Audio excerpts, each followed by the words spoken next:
Hello everybody, Albanidis Konstantinos here, and I would like to show you very fast in a very short video how we can set the background color of our Elementor page or post. Okay, when we are creating with Elementor, things get really easy.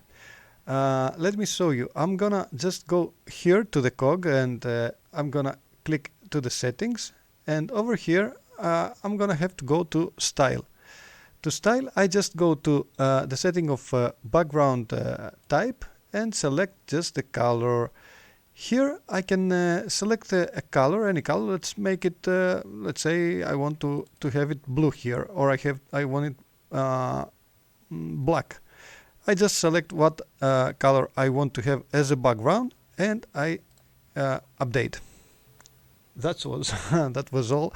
Hope you enjoyed how easy that was to set the color. Wish you wish you the best, and see you to the next video. Bye bye.